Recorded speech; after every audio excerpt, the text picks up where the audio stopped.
Et bonjour tout le monde, je pense que vous allez très bien. Aujourd'hui, je viens encore partager un autre sujet que je trouve hyper intéressant. C'est au fait le fait, c'est au fait le fait de bannir la honte.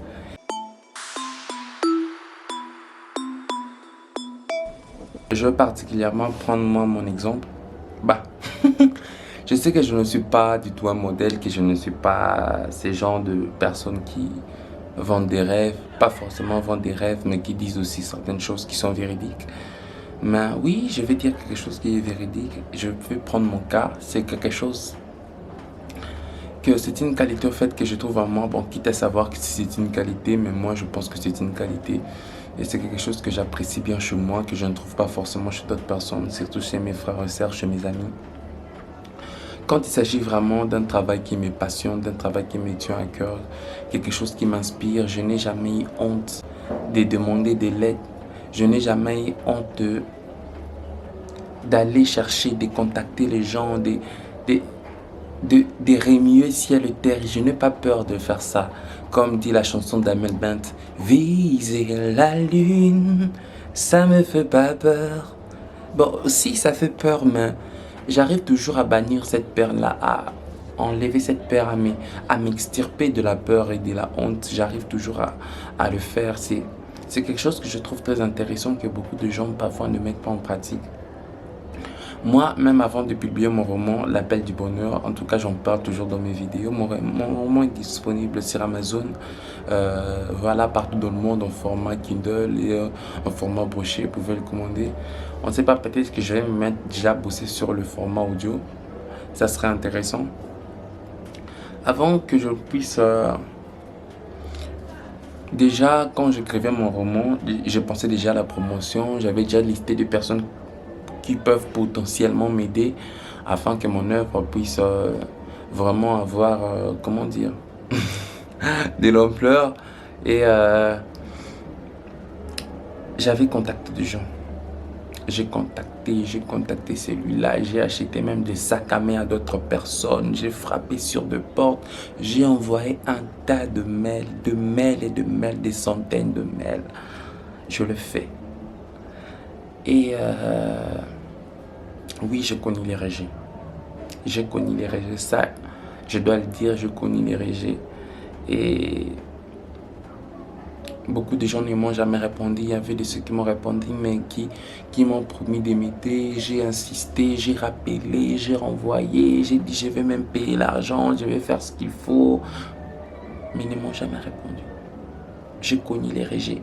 Mais malgré ça, je continue toujours de le faire, je continue toujours de frapper sur les portes, je continue toujours d'envoyer des mails, des messages, de voice, je continue de le faire parce que je sais qu'il s'agit de mon œuvre, parce que je sais qu'il s'agit de moi. Peu importe, il faut toujours essayer, il faut toujours continuer d'essayer, il faut toujours continuer quoi.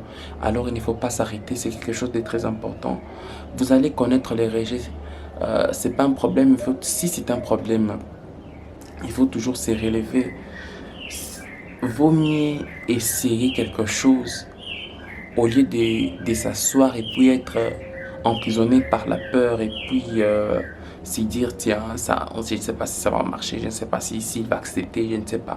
Vaut mieux aller envoyer le message, envoyer les mails, envoyer le message audio, partez, prenez les transports s'il faut. Moi, je pris des transports, je me suis réveillé à 4 heures pour parcourir des distances très longue juste pour contacter des gens. J'ai déposé des sacs à main, j'ai offert des gens. Mais tout ce que je fais là, jusqu'à présent, je n'ai pas encore récolté les fruits de mon travail. Ça, je le dis haut et fort.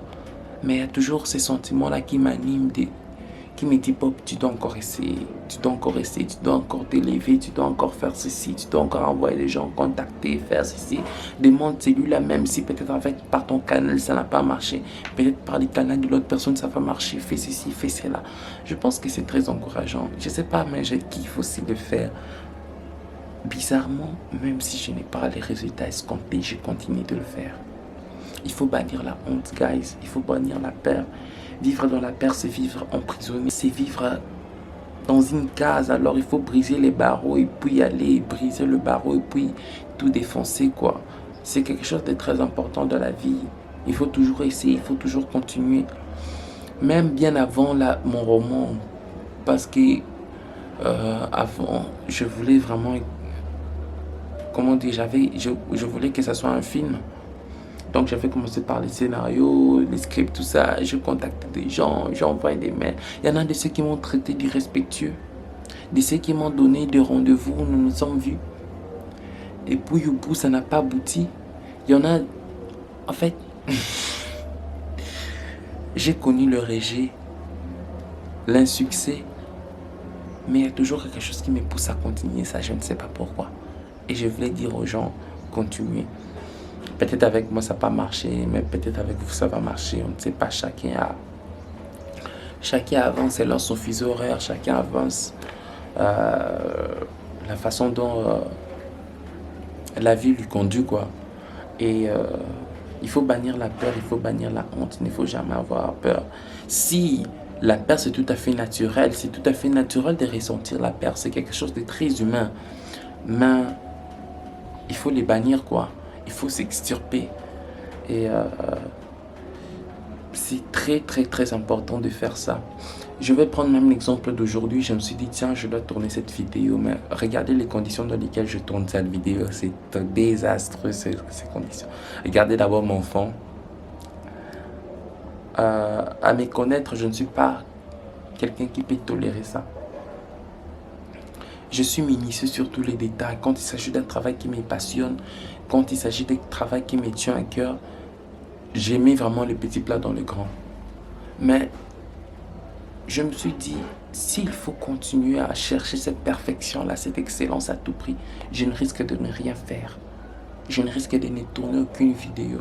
Et pourtant, YouTube, et pourtant, tout ça, c'est quelque chose vraiment qui me tient à cœur. J'aimerais vraiment que tout soit une grande plateforme. Et pour cela, il me faut être régulier. Et pour être régulier, il faut tourner constamment. Il faut tourner de temps à temps. Mais, comme ça, je n'ai pas de cadre où tourner, je n'ai pas un endroit. Si c'est à la maison, celui-là entre avec du bruit, l'autre sort avec du bruit. Donc ça ne va pas marcher. Parfois même quand je tourne, il y a des coqs qui chantent aux alentours. Il y a des coqs qui chantent aux alentours. Mais je me suis dit, peu importe que les coqs chantent ou pas, que les fonds soient mauvais ou pas, je vais continuer de faire comme ça. À me connaître, je serai très honteux envers moi-même à tourner avec un tel fond, mais je me suis dit, adieu la perfection, laissez-moi faire ce que je dois faire. Et c'est ce que j'allais aussi vous dire, faites ce que vous devez faire et on se retrouve pour un prochain numéro. Si vous avez aimé, si vous avez voilà, partagé la vidéo, commentez, likez, abonnez-vous massivement, ça permet à ce que la chaîne puisse grandir, quoi, et que nous puissions atteindre des horizons inédits, des nouvelles audiences aussi. Merci, à plus.